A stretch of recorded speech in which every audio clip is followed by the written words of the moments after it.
UP में काबा से चर्चा में आई नेहा सिंह राठौर इस समय मुश्किलों से घिरती हुई नजर आ रही हैं। दरअसल नेहा सिंह राठौर के पीछे पुलिस पड़ गई है। नेहा सिंह राठौर की गिरफ्तारी की बातें की जा रही हैं और नेहा सिंह राठौर उससे बचने की कोशिश कर रही हैं। नमस्कार, मैं हूं शिव पांडे और हमारे साथ में है वरिष्ठ पत्रकार शीतला तिवारी जी और हम बात करने वाले हैं नेहा सिंह राठौर और उनके ऊपर दर्ज मुकदमे की और साथ ही साथ उनके खिलाफ चल रही गिरफ्तारी की।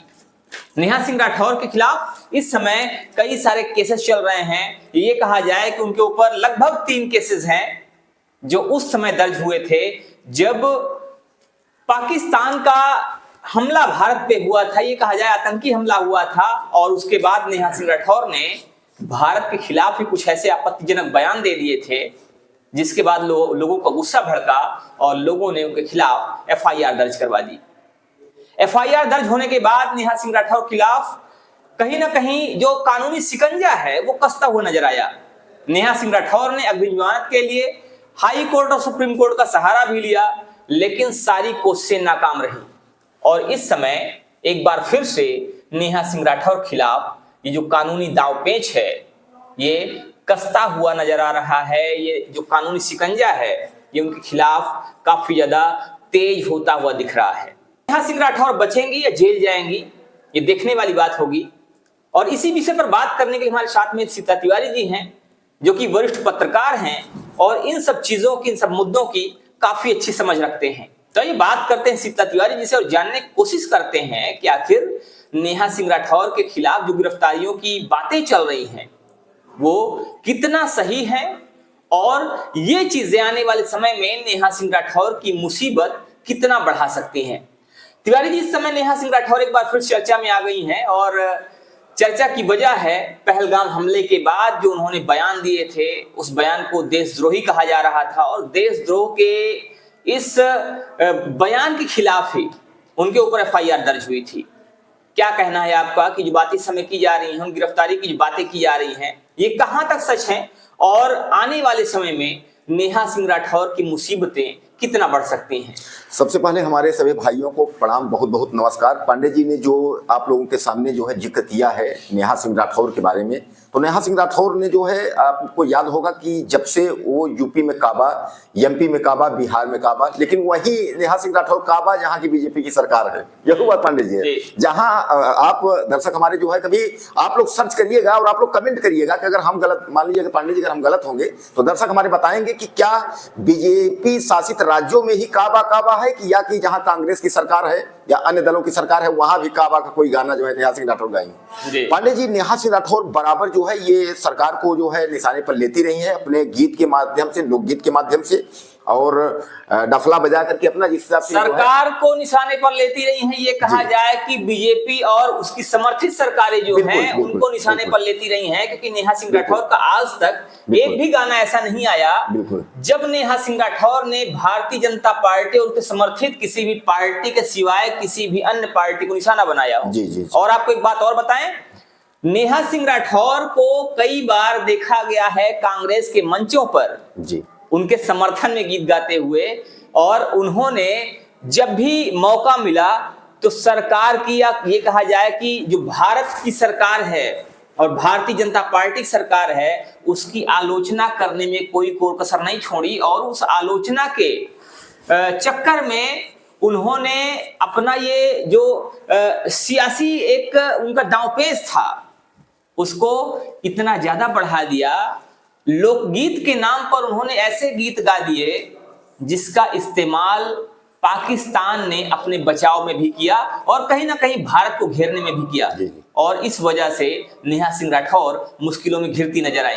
जी तिवारी जी, प्रकाश डालिए। आप बता रहे हैं पांडे जी, 22 अप्रैल की जो है घटना है, जिस घटना में पहलगाम वाली घटना जो है बहुत निंदनीय घटना है जिसमें हमारे 26 भारतीयों की जो है मौत हो गई थी। और 22 अप्रैल की घटना के बाद जैसे यह इतना दर्दनाक जो मौतें हुई है उसके बाद जो है इन्होंने अपने यक्स पर जो ट्विटर हैंडल है उस पर इन्होंने जो है निशाना साधा। निशाना का मतलब यह है कि 22 तारीख के बाद पीएम मोदी जो है वो बिहार में रैली करते हैं और बिहार से से वह जो है पाकिस्तान को चेतावनी देते हैं। जब अपने जो है पुलिस को जो है सेना को छूट दिए है इस तरीके वो कहते हैं, उस पर नेहा सिंह राठौर जो है तमाम जो है खिल्ली लेती हैं और तमाम जो है वह अपने यक्स हैंडल पर लगातार पोस्ट पर पोस्ट करने लगती हैं और तमाम गानों के माध्यम से उल्टा सीधा हुआ बहुत सारा पोस्ट किए, जिसका जब भी आपने जो जिक्र किया कि उसका इस्तेमाल पाकिस्तान ने भी किया, जिससे हमारे जो है देश को कहीं ना कहीं जो है शर्मिंदगी झेलनी पड़ी। और इस पर नेहा सिंह के ऊपर जो है एफआईआर जो दर्ज हुआ है पांडे जी वो 27 अप्रैल को, यानी 22 तारीख को ये हमारे नौजवान जो जवान हमारे लोग हैं, मतलब भारतीय लोग हैं जो मारे गए थे 22 तारीख को। अब 22 के 5 दिन बाद यानी 27 तारीख को इनके ऊपर जो है एफआईआर दर्ज हुआ था। एक कवि हैं पांडे जी जिनका नाम अभय सिंह है, अभय सिंह निर्भीक जी, अभय प्रताप सिंह इनका नाम है निर्भीक, और ये हजरतगंज थाने में इन्होंने एफआईआर करवाया था पांडे जी। साथ ही साथ एक व्यक्ति ने और किया था, वह जो है आपके गाजियाबाद में एफआईआर किया था। उसके बाद सौरभ और हिमांशु अर्जुन गुप्ता यानी 2-3 लोग और एफआईआर किए हैं, रानीगंज और ये वहां के हैं। तो इन लोगों की भी जो एफआईआर कॉपी है वो हजरतगंज जो लखनऊ वाला जो स्थित थाना है उसमें जो है सबमिट कर लिया गया है। अब कुल मिलाकर के ये था कि नेहा सिंह राठौर को ये कहा गया था कि वह जो है हाजिर हो। नेहा सिंह राठौर जो है वह गिरफ्तारी से बचने के लिए वह हाई कोर्ट जाती हैं। हाई कोर्ट में अग्रिम जमानत के लिए वह अप्लाई करती हैं पांडे जी, लेकिन उनको हाई कोर्ट से जो है वो समझती है कि क्या हाई कोर्ट में कोई मतलब नहीं है, हम सीधे जो है सुप्रीम कोर्ट, जैसे कि आपने देखा है कि कपिल सिब्बल वगैरह के साथ उनका फोटो जो है दिखा है, वह भागकर सुप्रीम कोर्ट जाती हैं। लेकिन सुप्रीम कोर्ट ने हाथ खड़े कर दिए। सुप्रीम कोर्ट ने कहा कि वापस आप हाई कोर्ट जाइए। वापस वह हाई कोर्ट आती हैं। तो पांडे जी जो हाई कोर्ट जो बात कही थी नेहा सिंह राठौर को, हाई कोर्ट ने यह कहा था कि विवेचक के सामने आप जो है प्रस्तुत होइए, वहां मतलब आप जाइए और अपना सहयोग कीजिए, सहयोग करने की बात भी की गई, सहयोग करिए, मतलब उसके सामने बताइए कि क्या मतलब जो भी अपना है। लेकिन इन्होंने बीमारी का हवाला देते हुए 2 बार इनको नोटिस दी गई। इनका जो घर है मैं आपको बता दूं जो है ये इनका घर जो अंबेडकर नगर स्थित इनका जो घर है उस घर पर इनको 2 नोटिस दी गई। इन्होंने बीमारी का हवाला देकर के वहां नहीं पहुंची। हाई कोर्ट ने अग्रिम जमानत देने से जो है मना कर दिया। जब हाई कोर्ट ने अग्रिम जमानत देने से मना कर दिया यानी निरस्त कर दी जमानत याचिका, तो उसके बाद जो है जो विक्रम सिंह है हजरतगंज के जो कोतवाली के, उन्होंने जो है 2 स्पेशल टीमें जो है गठित की हैं। दोनों स्पेशल टीमें जो है अब इनको खोज रही हैं, यानी चप्पे चप्पे पे जो है छापेमारी हो रही है। अब नेहा सिंह राठौर जो है वो गायब हो गई, वो चंपत हो गए।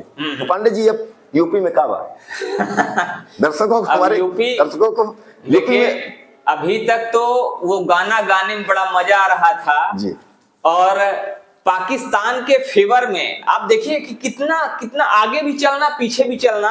और नेहा सिंह राठौर ने किस तरह से गाने गाए थे और किस तरह से उन्होंने अपने लोकगीत लोगों को सुनाए थे, और वो लोकगीत सबसे ज्यादा लोकप्रिय पाकिस्तान सरकार को पसंद भी आया और वहां लोकप्रिय भी हुए, क्योंकि उस लोकगीत में कहीं ना कहीं पाकिस्तान को बचाने की भी कोशिश की गई थी। और कहीं ना कहीं देखा जाए तो नेहा सिंह राठौर विषय में लोगों की एक मानसिकता बन चुकी थी और अभी भी शायद है कि नेहा सिंह राठौर पूरी तरह से एक पार्टी विशेष के प्रभाव में गाने गाती हैं जी, और उनकी पूरी बातें, उनकी पूरी विचारधाराएं शायद वहीं से प्रेरित होती हैं।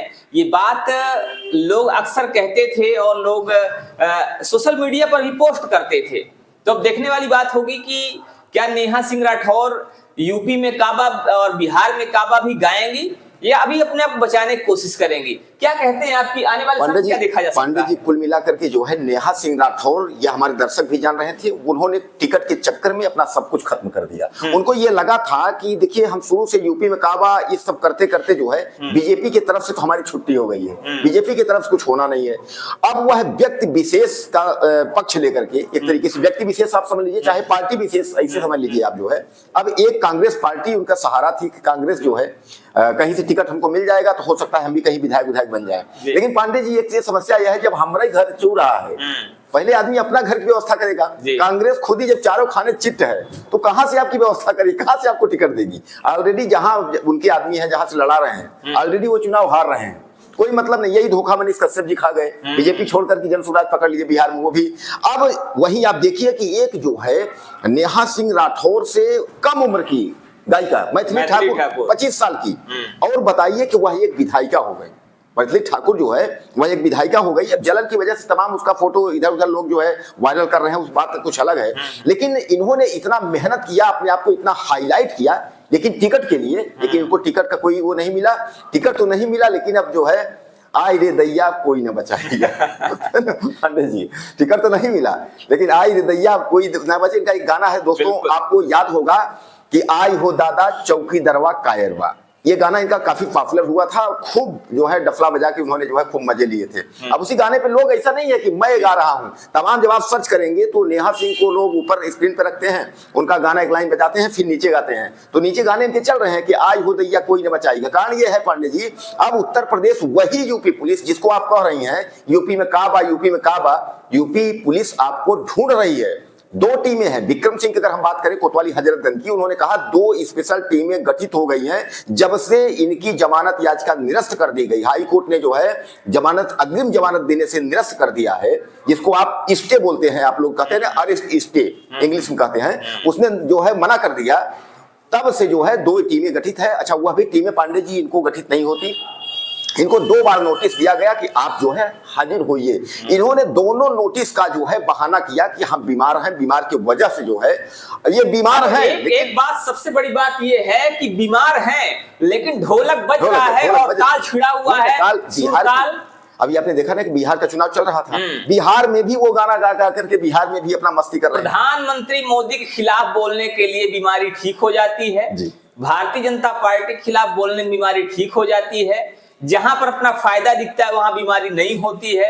लेकिन जब कोई भी नोटिस आता है तो वहां पर बीमारी बहुत जोर पकड़ लेती है, बीमारी घेर लेती है, और शायद इस बात को हजरतगंज पुलिस भी समझ चुकी है। बिल्कुल समझ रही है पांडे जी। सबसे बड़ी बात यह है कि जो नेहा सिंह राठौर की इसमें धारा है देशद्रोह और तमाम जो गंभीर धाराएं हैं, अगर इन धाराओं का अगर जिक्र किया जाएगा, अगर आप देखेंगे तो गंभीर, अगर नेहा सिंह राठौर अगर गिरफ्तार होती हैं, पकड़ी जाती हैं, तो आप समझ लीजिए कि उनको जो है बहुत मुश्किल में पड़ जाएंगे। पांडे जी क्या लगता है आपको कि अगर नेहा सिंह राठौर के ऊपर ये जो धाराएं लगी हुई हैं, ये धाराएं सिद्ध होती हैं, तो क्या सजा हो सकती है? सजा क्या हो सकती है? आप एक चीज मैं आपको बता दूं कि जो कानून इस समय है, कानून इस समय काफी वो है, और एनएसए मतलब जो है राष्ट्रद्रोह की धारा है।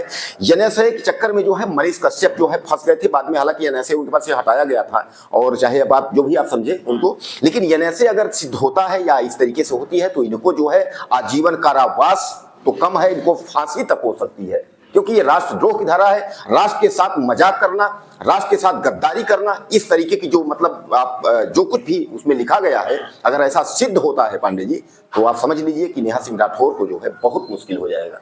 तो अब देखने वाली बात होगी कि नेहा सिंह राठौर का अगला पड़ाव क्या होता है। क्या वो फिर से आय दैया गाती हैं या जेल की सलाखों के पीछे कोई नया गीत गाती हैं, ये भी देखने वाली बात होगी। फिलहाल बने रहिए हमारे साथ खबरों को अपडेट के लिए। जय हिंद।